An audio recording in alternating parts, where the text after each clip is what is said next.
서울의 번잡한 거리에서 유나는 갑자기 민지의 입술을 훔쳤다. 그 순간 유나의 남편이 모퉁이에서 나타나 모든 것을 목격했다. 그 후 유나의 삶은 완전히 뒤집혔다. 유나는 28살, 서울의 한 대기업에서 마케팅 매니저로 일하는 여자였다. 그녀는 늘 완벽한 삶을 추구했다. 남편 진우와 결혼한 지 3년, 아이는 없지만 안정된 가정과 직장 생활이 그녀의 자랑이었다. 하지만 속으로는 항상 무언가 부족함을 느꼈다. 그 부족함의 정체를 깨달은 건 민지를 만난 후였다. 민지는 26살, 유나의 회사 후배로 밝고 활기찬 성격으로 주변을 밝히는 여자였다. 그녀의 미소는 유나의 마음을 흔들었고 점심시간에 함께하는 대화는 유나의 일상에 새로운 빛을 더했다. 처음에는 단순한 우정이라고 생각했다. 민지가 유나에게 털어놓는 고민들, 가족의 기대와 자신의 꿈 사이에서 고민하는 이야기들이 유나를 끌어당겼다. 유나는 자신의 결혼 생활이 얼마나 무미건조한지 깨닫기 시작했다. 진우는 좋은 사람이었지만 그와의 관계는 의무처럼 느껴졌다. 민지와 함께할 때만 진짜 살아있는 기분이 들었다. 어느 날 저녁, 회사 야근 후 민지가 유나를 집까지 데려다 주었다. 비가 내리는 거리에서 민지가 우산을 함께 쓰자고 제안했다. 그 가까운 거리감이 유나의 가슴을 뛰게 만들었다. 언니, 오늘도 고마워요, 민지가 속삭이듯 말했다. 유나는 그 말에 홀린 듯 민지의 뺨에 손을 대고 입술을 포개었다. 그 키스는 짧았지만 유나의 세계를 뒤집는 폭발이었다. 그런데 그 순간 진우가 나타났다. 그는 출장에서 일찍 돌아온 참이었다. 그의 눈에는 충격과 배신이 가득했다. 유나야. 이게 무슨 일? 그의 목소리가 떨렸다. 유나는 얼어붙었다. 민지는 황급히 사라졌고 유나는 진우와 마주한 채 무릎을 꿇었다. 미안해, 오빠. 나도 모르겠어. 하지만 진우는 이미 상처받은 상태였다. 그는 유나를 끌어안지 않고 그냥 집으로 들어갔다. 그날 밤 부부는 한 침대에서 등을 돌린 채 잠을 이루지 못했다. 유나는 자신의 행동이 가져올 후과를 생각하며 가슴이 찢어지는 고통을 느꼈다. 왜 그랬을까? 왜 민지에게 끌렸을까? 사회의 시선, 가족의 기대, 모든 게 그녀를 옥죄어왔다. 다음 날 아침, 진우는 유나에게 말했다. 이혼하자. 그 말은 유나에게 또 다른 충격이었다. 그녀는 결혼을 지키고 싶었지만 동시에 민지를 포기할 수 없었다. 직장에서 민지를 마주쳤을 때 민지는 눈물을 흘리며 사과했다. 언니, 미안해요. 나 때문에. 유나는 민지의 손을 잡고 속삭였다. 아니야, 내 선택이었어. 하지만 이 선택이 어떤 대가를 치르게 할지 유나는 아직 모르고 있었다. 유나의 가족은 보수적이었다. 아버지는 전통적인 가치관을 강조하는 사람으로 딸의 결혼 생활을 자랑스러워했다. 어머니는 늘 여자는 가정을 지켜야 해라고 말했다. 유나는 그런 환경에서 자랐기 때문에 자신의 감정을 억눌러왔다. 민지와의 만남은 그 억압된 감정을 터뜨린 계기였다. 하지만 이제 진우의 가족까지 알게 되면 상황은 더 복잡해질 터였다.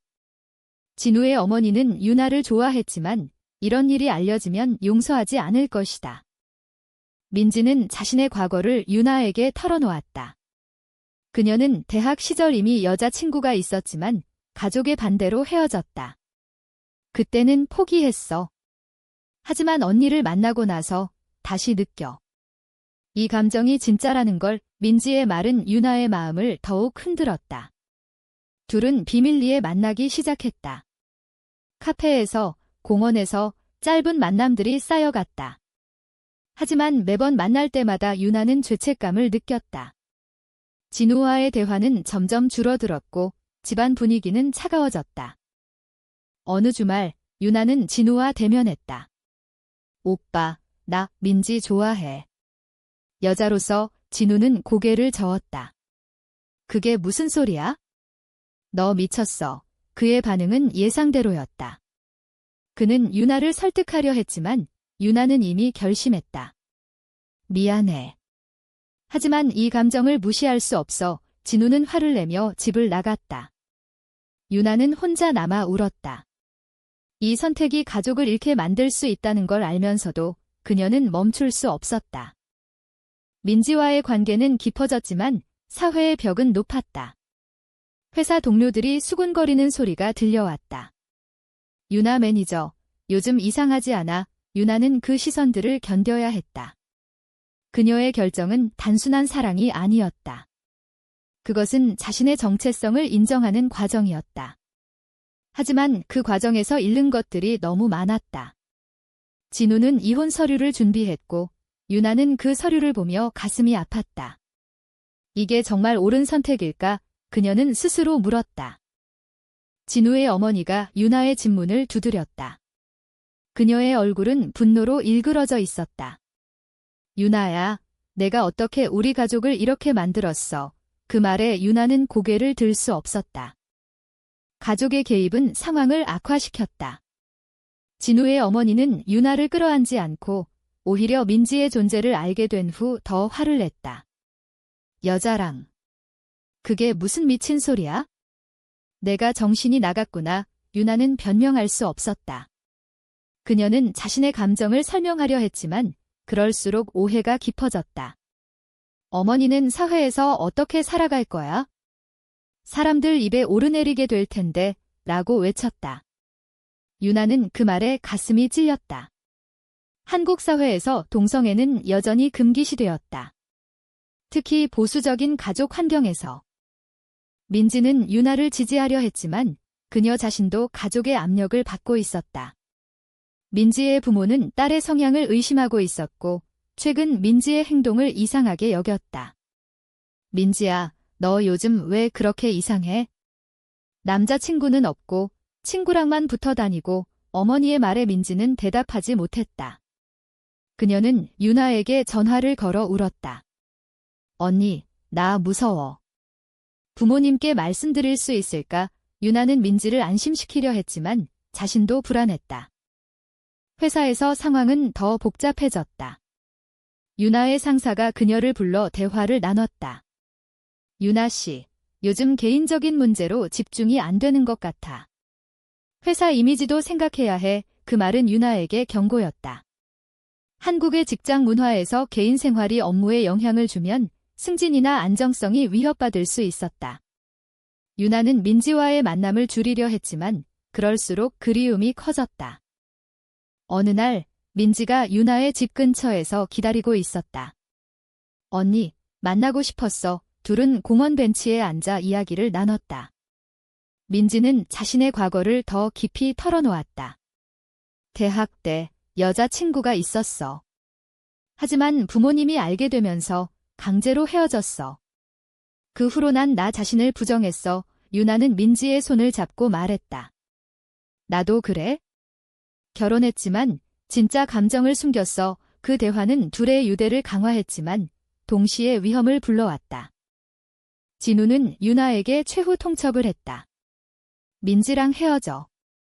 아니면 이혼하자. 유나는 그 선택 앞에서 고민했다. 가족의 기대, 사회의 시선, 자신의 행복. 무엇을 선택할까? 그녀는 민지에게 말했다. 나, 오빠랑 이혼할 거야. 이민지는 기뻐했지만 유나는 그 결정의 무게를 느꼈다. 이혼은 단순한 헤어짐이 아니었다. 재산 분할, 주변의 비난, 모든 게 따랐다. 유나의 아버지가 소식을 듣고 찾아왔다. 그는 유나를 안치고 말했다. 유나야, 내가 왜 이러는지 모르겠어. 우리 집안 체면이 뭐가 돼? 유나는 눈물을 흘리며 대답했다.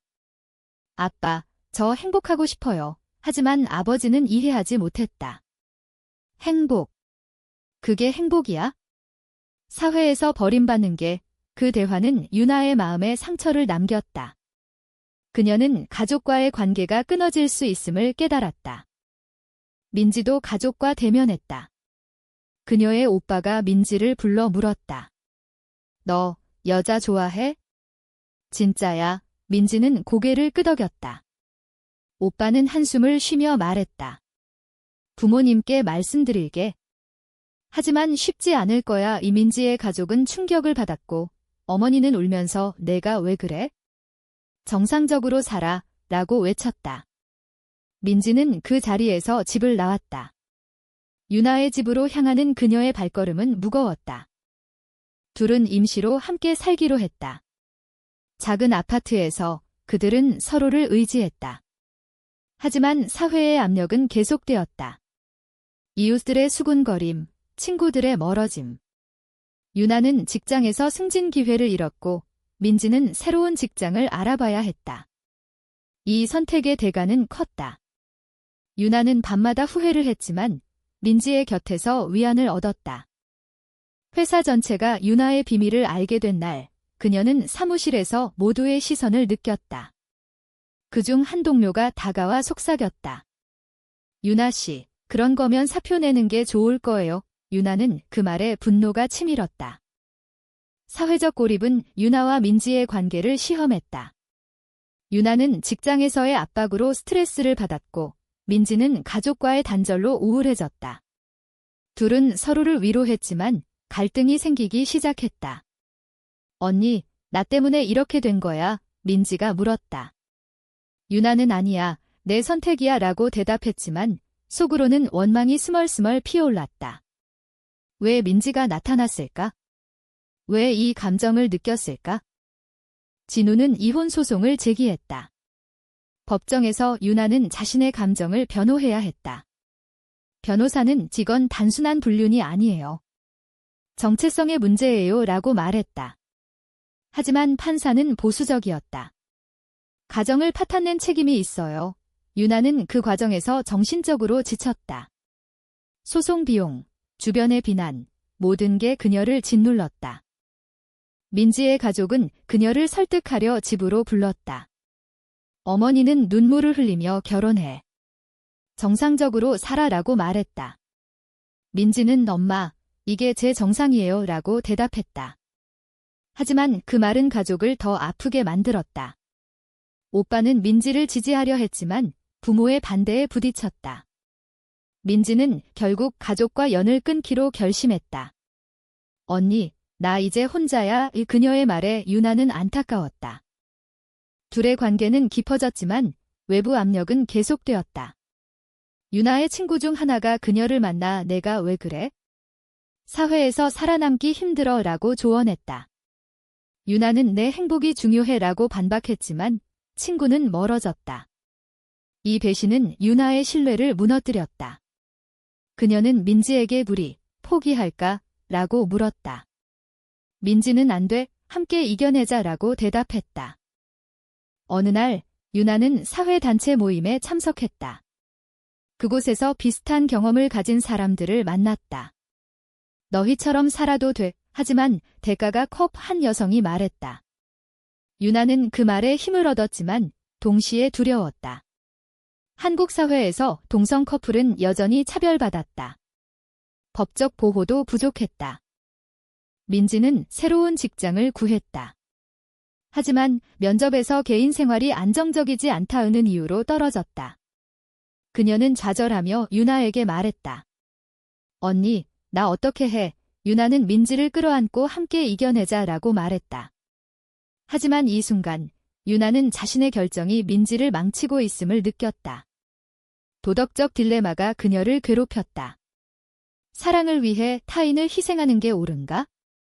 진우와의 마지막 만남에서 그는 유나에게 너 행복해? 라고 물었다. 유나는 하지만 미안해 라고 대답했다. 진우는 나도 너를 사랑했어.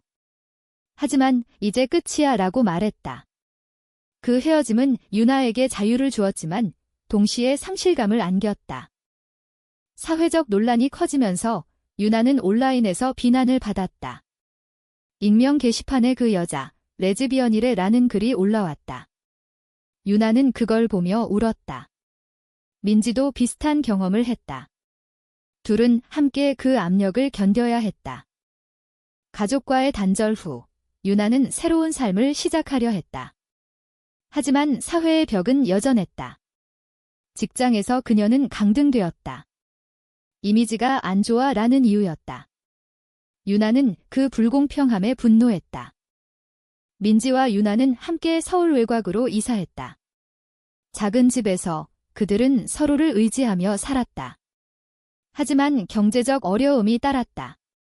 유나는 부업을 시작했고 민지는 프리랜서로 일했다. 언니, 우리 잘 될 거야 민지가 말했다. 유나는 미소 지었지만 속으로는 불안했다. 이 사랑의 대가가 너무 컸다. 어느 날 옛 친구가 유나를 찾아왔다. 그녀는 미안해, 소문 퍼뜨린 거 나야 라고 고백했다. 유나는 충격받았지만 용서했다. 왜 그랬어? 친구는 두려웠어. 나도 비슷한 감정 있었지만 숨겼어 라고 말했다. 이 대화는 유나에게 새로운 시각을 주었다. 사회의 압력이 얼마나 많은 사람을 억압하는지. 민지의 가족이 다시 연락했다. 오빠가 부모님 마음이 바뀌었어 라고 말했다. 하지만 어머니는 여전히 반대였다. 민지는 가족을 만나러 갔지만 논쟁이 벌어졌다. 너 때문에 집안이 망했어. 어머니의 말에 민지는 상처받고 돌아왔다. 유나는 민지를 위로하며 우리 가족이 된 라고 말했다. 둘의 관계는 성숙해졌다. 그들은 상담소를 찾아 도움을 받았다. 상담사는 사회 변화가 필요해. 하지만 개인적으로는 강해져야 해라고 조언했다. 유나는 그 말에 공감했다. 그녀의 내적 갈등은 점점 해소되었다. 이게 나야. 숨기지 않을게. 하지만 새로운 위기가 왔다. 유나의 전 상사가 그녀를 해고하려 했다. 회사 정책상 지라는 핑계였다. 유나는 법적 대응을 준비했다. 변호사를 만나 차별이에요 라고 주장했다. 이 과정은 그녀를 강하게 만들었다. 민지도 함께 싸웠다. 사회운동에 참여하면서 유나는 목소리를 내기 시작했다. 한 모임에서 동성애는 죄가 아니에요 라고 말했다. 청중의 반응은 엇갈렸다. 일부는 지지했지만 다른 일부는 비난했다. 유나는 그 비난을 견뎌냈다. 진우가 다시 나타났다. 그는 재혼을 준비 중이었다. 너도 행복해지길 바래 라고 말했다. 유나는 고마워라고 대답했다. 이 만남은 과거의 상처를 치유했다. 민지와 유나는 여행을 떠났다. 제주도에서 그들은 자유를 느꼈다. 바다를 보며 우리 영원히 함께할까? 라고 물었다. 하지만 현실로 돌아오면 싸움은 계속되었다. 공개 후 유나는 미디어의 주목을 받았다. 한 인터뷰에서 사회가 변해야 해요 라고 말했다. 하지만 반발도 컸다. 온라인에서 욕설이 쏟아졌다. 유나는 그걸 이겨내야 했다. 민지와의 삶은 안정되기 시작했다. 둘은 작은 사업을 시작했다. 카페를 열어 비슷한 사람들을 모았다. 여기서 자유롭게 살아라는 슬로건이었다. 손님들은 감사해했다. 하지만 보수단체의 항의가 있었다. 이런 곳은 안 돼. 유나는 그들과 대면했다. 왜 안 돼요? 우리는 그냥 사랑할 뿐이에요. 가족과의 화해가 시도되었다. 유나의 아버지가 편지를 보냈다. 생각해보니 내 행복이 중요하구나. 유나는 눈물을 흘렸다. 민지의 가족도 서서히 마음을 열었다. 오빠의 중재로 어머니가 만나자고 했다. 미안해, 민지야. 그 말은 민지에게 희망이었다. 하지만 완전한 행복은 아니었다. 사회의 변화는 느렸다. 법적 결혼은 불가능했고 차별은 여전했다. 유나는 그 현실을 직시했다. 그녀의 선택은 많은 걸 잃었지만 진짜 자신을 얻었다. 민지와 유나는 결혼식을 올렸다. 비공식적이지만 친구들이 축하했다. 축하해. 그 순간 유나는 모든 대가를 치른 가치가 있음을 느꼈다. 이야기의 끝에서 유나는 거울을 보며 생각했다. 이 모든 고통이 필요했을까? 하지만 후회는 없었다. 그녀는 민지의 손을 잡고 앞으로 나아갔다. 이 사랑은 옳았을까? 아니면 사회를 무시한 이기적인 선택이었을까?